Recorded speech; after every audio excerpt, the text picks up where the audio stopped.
Hi, I'm going to show you how I work with Panasonic V-Lock in Kdenlive. There's a lot of videos about how you do it in Davinci Resolve or in another program or software, but I don't know if there is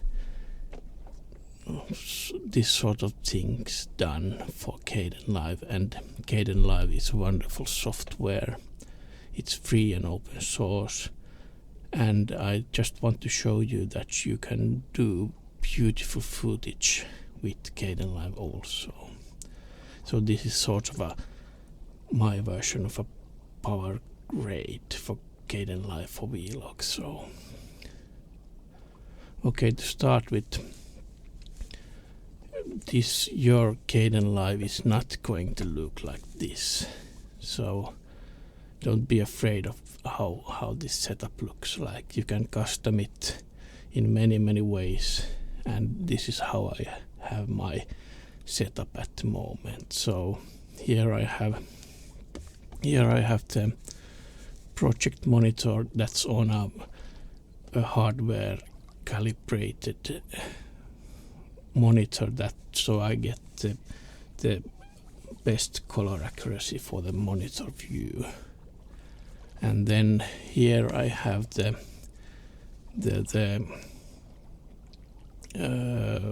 measurements, waveforms, vectorscope, histograms, and other stuff.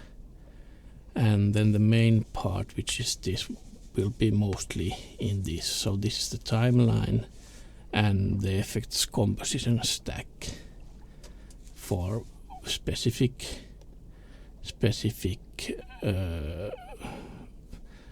parts of the video. So and then you have the effects and compositions here.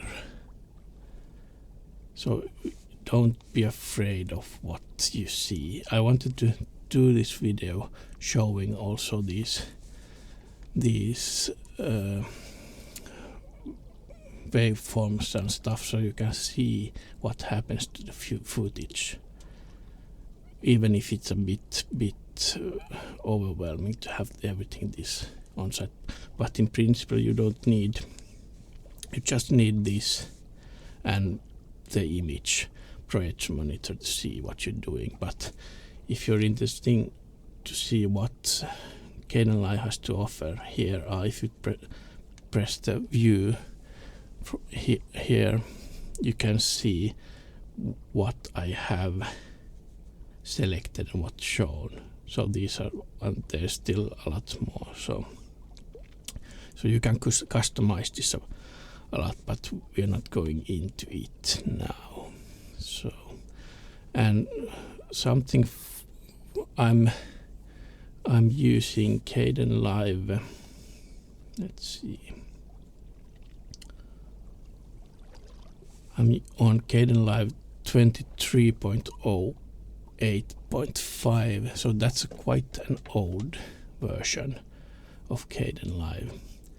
That's because I'm on Ubuntu Studio 24.04, and that's the way I like to do things, that I upgrade every 2-3 years when the new Ubuntu Studio LTS comes. So I have the same versions of the software I use, so I have the same workflows for 2 to 3 years always, and then I tweak the workflows up when I update to the next Ubuntu Studio LTS. So I don't like that the software changes every now and then when a new update comes. So, but that's also a problem. I don't get the newest thing, but I'm more pleased with a workflow that stays the same for a couple of years than having something new all the time. So this also means that most of these tools are 8-bit, as you see here also, from 0 to 255. So and the wheel of footage is 10-bit. If I understand correctly, the 10-bit, 12-bit workflow or pipeline is almost, it's around the corner for Kdenlive. So hopefully it will be in the next Ubuntu Studio. It's 26.4 then, or something like that.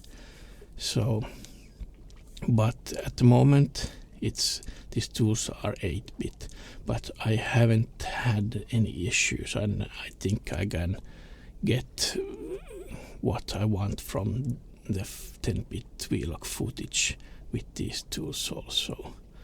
So I don't see any issues in it. So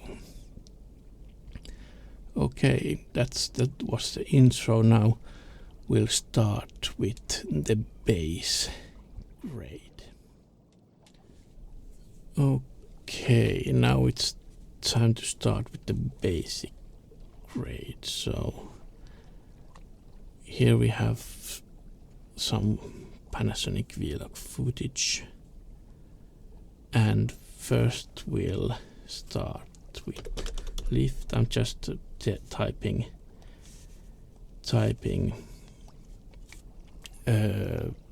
first letters of the effects in here in the effects search. So first one, lift gamma gain, then we want the main part, that's the LUT, like that. You can put them here or there, and you can put them in different places, but this is the way, in this order I'm going to do it, how I do it in this order. So then we put another lift gamma gain.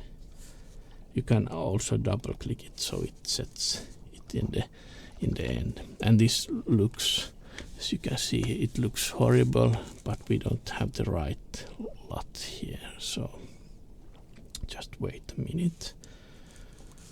And then we'll have another lift gamma gain and a Bezier curves like that. So double click or just drag and drop to the place you want.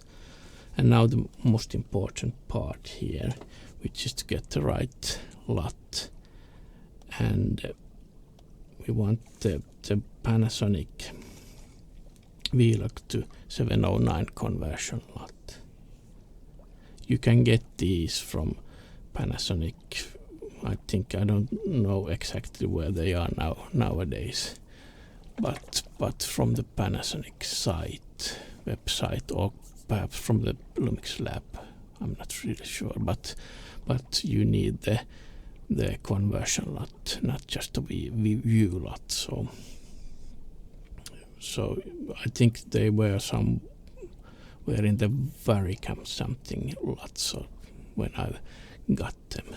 But you just, and if you are that sort that wants to use other people's LUTs, so here is where you put them and test out. You just upload it here. So as you can see, this already made a big difference. So this is the if you look at the waveform here, you can see how it opens up the image, takes down the shadows and up the highs. So this is the basic grade for vlog. So now we start to do something with it. Perhaps we'll take the shadows down a bit more. If you scroll the mouse wheel, you get smaller increments, perhaps something like that, and keep your eyes on here on the waveforms and also here in the image. But this is, you want it to look the way you want it to look, so the image is important. But as the image is important, it's important to have a monitor that shows you the right colors.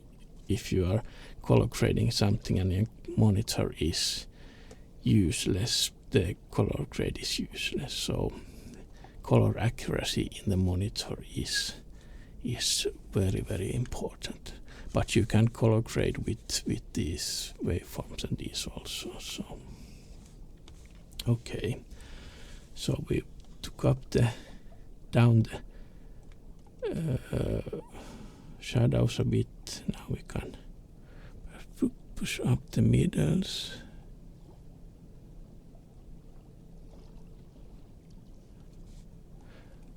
And I think that's quite good. Now they affect differently these before the LUT and after the LUT. So I'm not sure if this is the right way to do it, but this is the way I've been doing it for a while now. So I think we can take this down also a bit more. Perhaps this up again. So in principle these are a bit more subtle than these, so you can. I'm not taking the highlights up the max where I want them to be in the end, because I'm using a glow effect then in the end, or endish, that also gives some brightness. So, but we'll get to that later. Now we can do something with the colors. These are very, very fiddly, these, but if you press shift while you're doing it, they are a bit smoother. One thing I would like Kdenlive to have, that the resolution in these would be a lot more than it is. They are max now, so there should be more nuance here. That is one thing I would like. But let's. So I'm holding down shift while I'm doing this. Perhaps something like that, and then highlights. So just play around with these.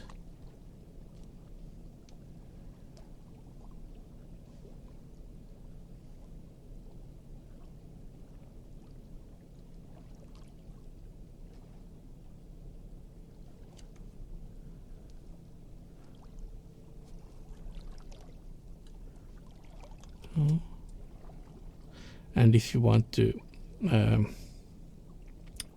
zero it, press the right mouse button. So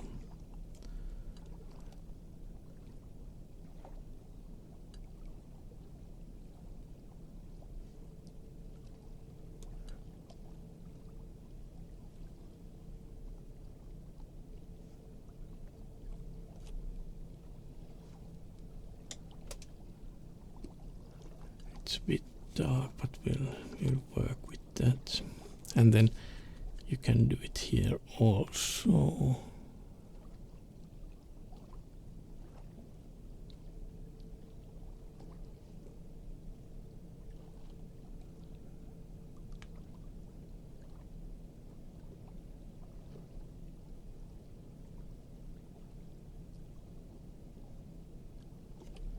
I don't think we'll push this middle part a bit up, and then this down. And this is also interesting that the color changes you do here, they are affected by how much you change these also. So it's the effect changes how much you change the lightness, blackness levels. So I think we'll want perhaps some lilac here. Oh, magenta. Oh, that was a bit much.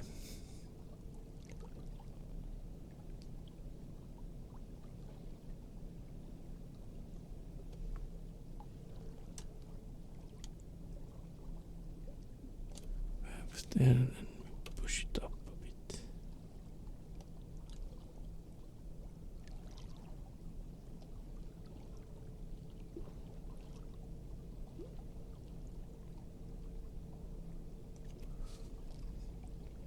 You can take this, I think, down a bit more.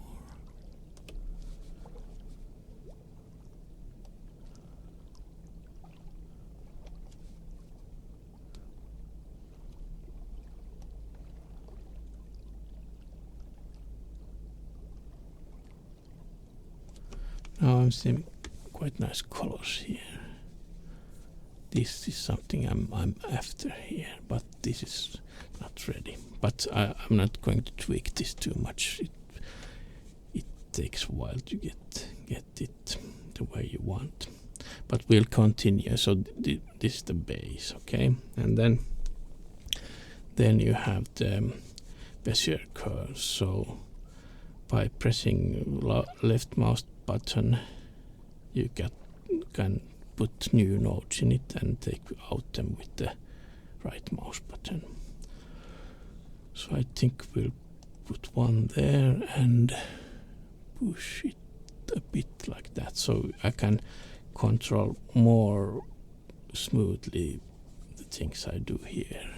So I think we'll put that, and this is also a bit fiddly with these nodes. So for more control, use these. It functions a lot more nuanced.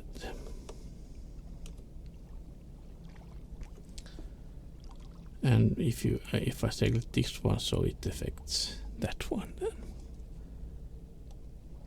And here is the in and out in X and Y. So these are more nuanced. And if you want the curve to be not smooth, you can push this so it becomes like this, and often that doesn't look very nice. So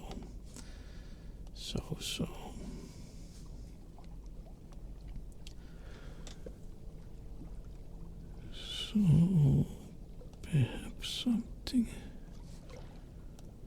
like that. And you can put more of this here also.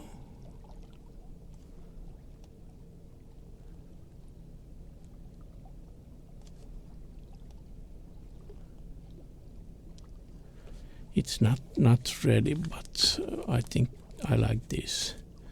And overall, there's still a lot to do, but the basic. So that was the basic grade. Oh, this is in principle you have to have this if you have it, or at least this slot part. But this is the base I've been using for a while. So first the V-lock conversion, then the lift gamma gain before, and then the lift gamma gain after, and then the Bezier curves. So that was the base grade. Now next we'll do something with sharpening and softening. So okay, the next part is the sharpening, softening of the image after the basic grade we did.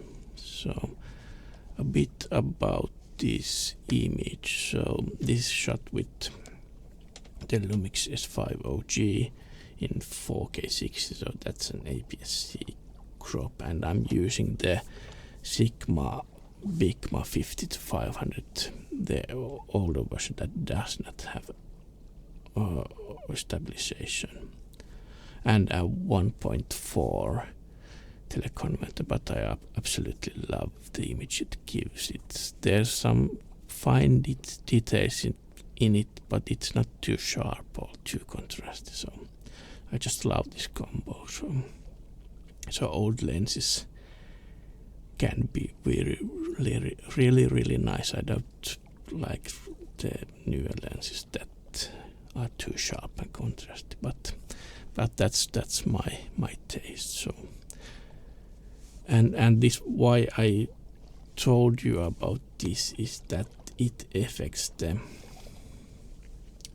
how you do this next part quite a lot. So first we have the sharpening. We use the sharp, unsharp, and then we put a soft glow also on it. So these are the tools I use to control the sharpening softness. So the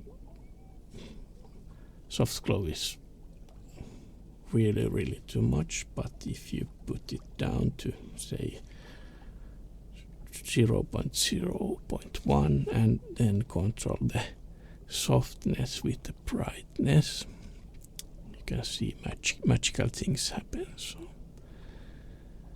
perhaps something, and as I said before, I did not push the highlights in the base grade before too much, because I'm pushing the highlights with this brightness. So, and this controls also the contrast a bit. So just finding, that's looking quite nice.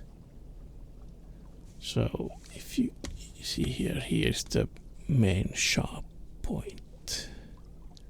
There's some motion blur in the male here, but so if you have this depends quite a lot on the lens you have. So I can push this up a bit, I think, not much. I don't want it to be too sharp, and I think I can push the chroma up, yeah, perhaps something like that. But if you're using modern lenses, you might want to take down this quite a lot, and if you use glimmer glass or softening glass or something like that, it depends. So this is depending on your lens you are using. So, and as this combo is already quite nice and soft and beautiful, especially I love how the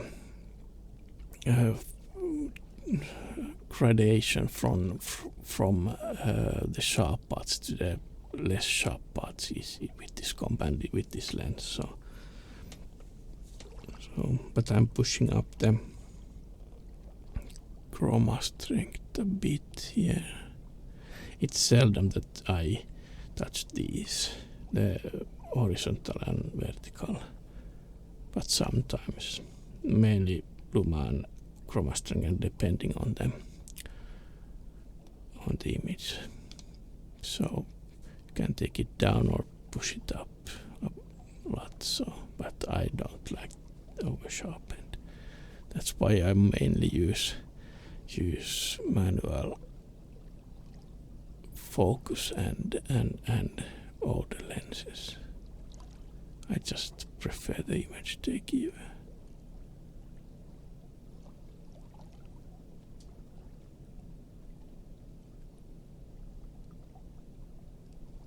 Perhaps something like that. So here was the sharpening and unsharpening part. So soft glow and sharp and sharp.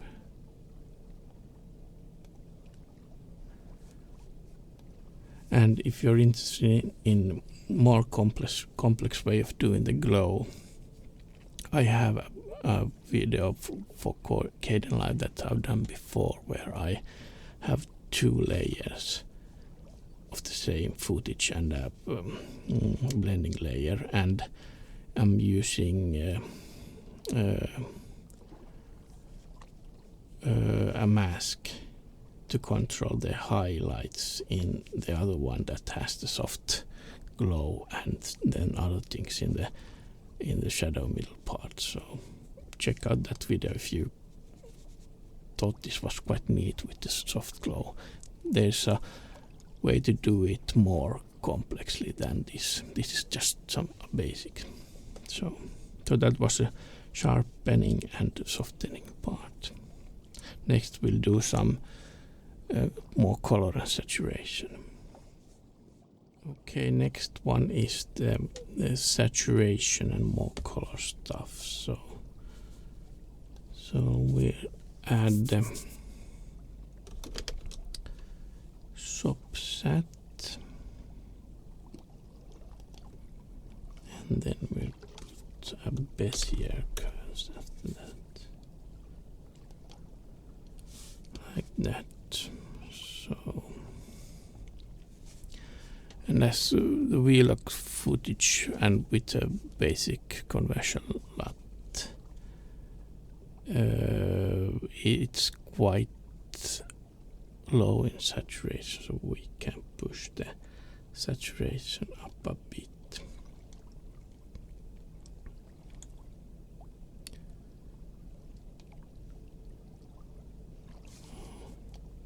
You don't see the graphs. Okay, now you see the graphs. So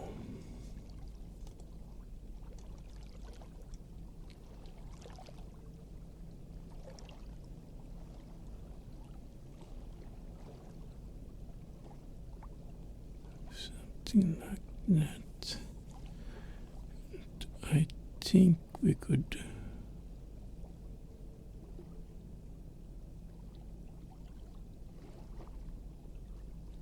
perhaps have some more magenta, so we'll perhaps take down the power of green a bit. Perhaps something like that. That was too much.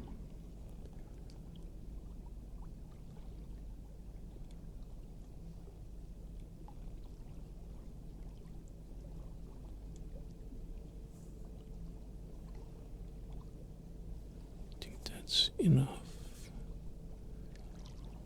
and I think it's a bit too yellow.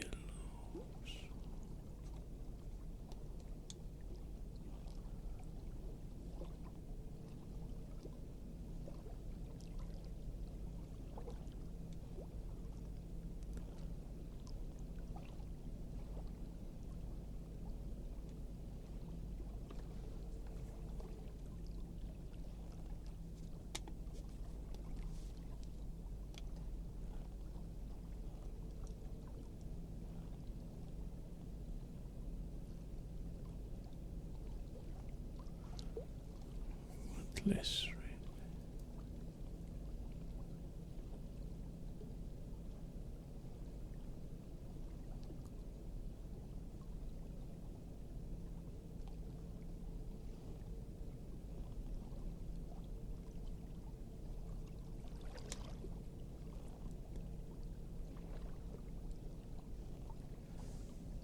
Perhaps something like I think that's quite nice, and then if we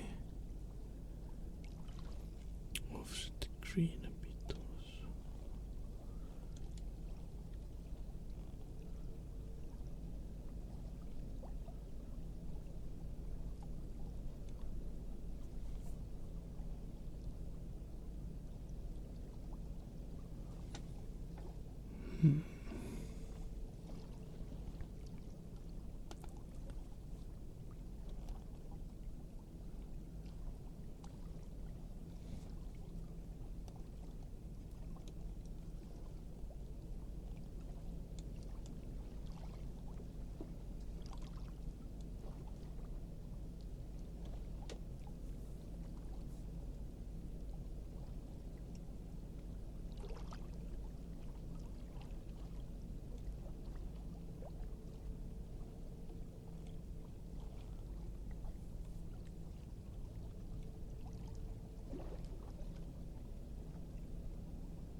That's not bad. I'm not going to tweak this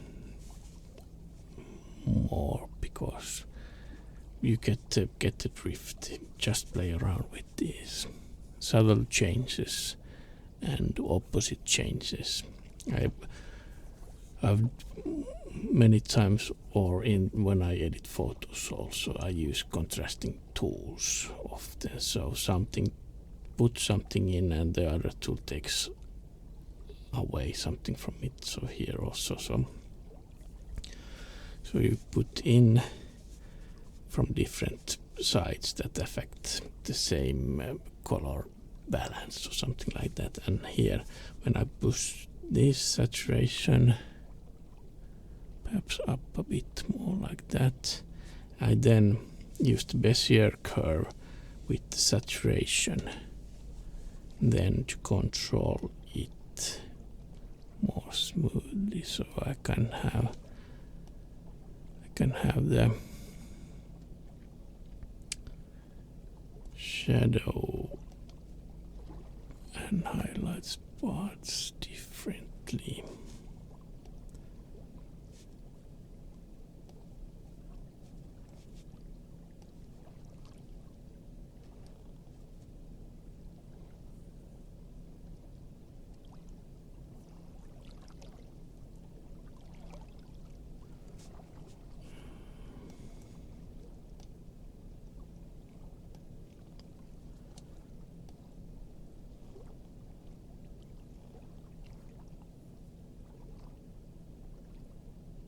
So keep an eye on the waveform vectorscope and histograms and the image.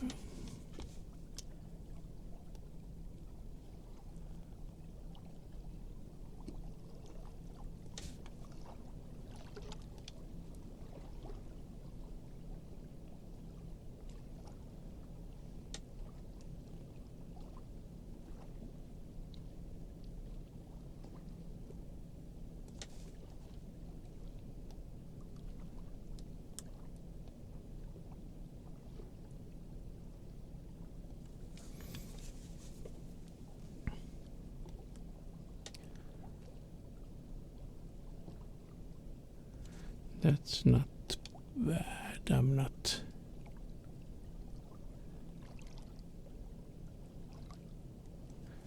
100% happy with this, but when you're doing color grading, it takes a while. But that's also the beauty in it. You get something that looks different than anything else, and you get it to look the way you like it yourself, not just trying to copy someone else's image. So just play around with this. So that was the basic grade. There's a lot to tweak still, but I don't think we'll spend more time on this. After this, I'll go through the stack still and show you one of the most important parts with this. So hang on. Okay. So now we have done Panasonic V-Log grade, power grade. But one thing you can put still on this is some noise. Denoise. So changing the spatial and temporal change the noise, can attack the noise, because if now when you push an image, noise comes forth. So this is if you start to see noise, you can use this to control it a bit. So that was it. So let's go through what we have done. So first, if you just take everything out, So this is what the footage looked like before, and with the grades. This isn't ready, but just you can see a quick, and this is not for you to copy, but just to inspire you to try playing with color grading in Kdenlive. You can do it in Kdenlive and get awesome personal footage out of it. So if you go from the beginning, lift cam again. This is the important part, the conversion LUT, like that. The second lift cam again after the LUT. Bezier Curves.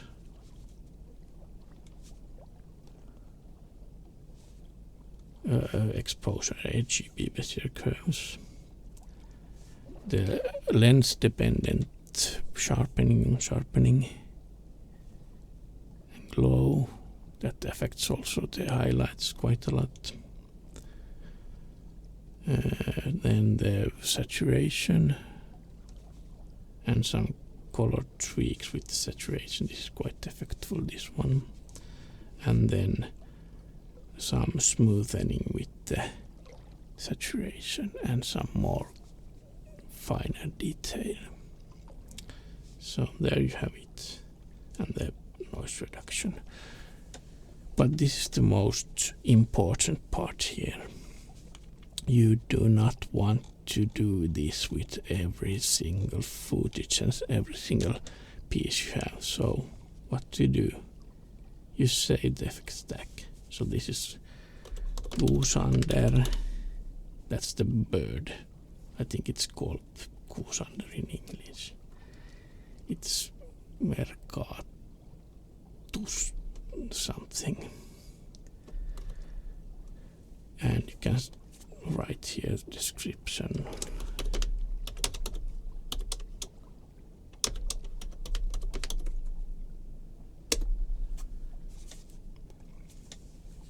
And then you have it, you have set, and it's an XML file, so you can save it and move it, and so look at this.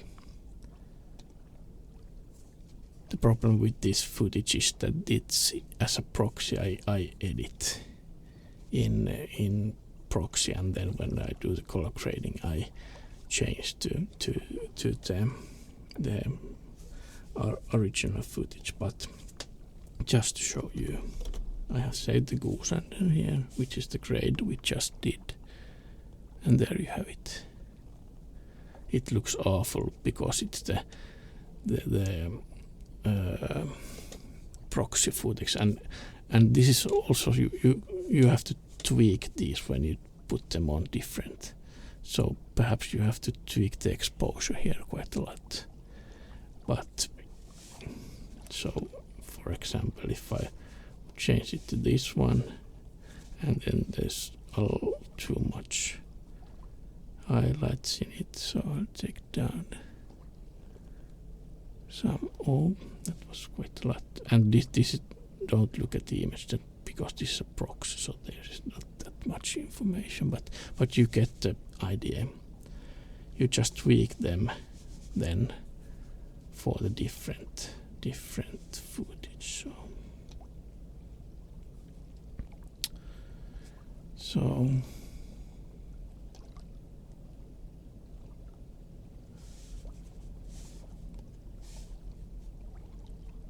before, after, there's a lot to do with this, but you get the point. Just play around with and save your stacks. You can save as much as you want. I have tens of them, and you can share them to other users also, because they are XML. They should be quite simple to use. Okay. Enjoy exploring Kdenlive, and free and open source software does not mean that you can't do things with them as I've shown here. Just play around and learn things. Thanks.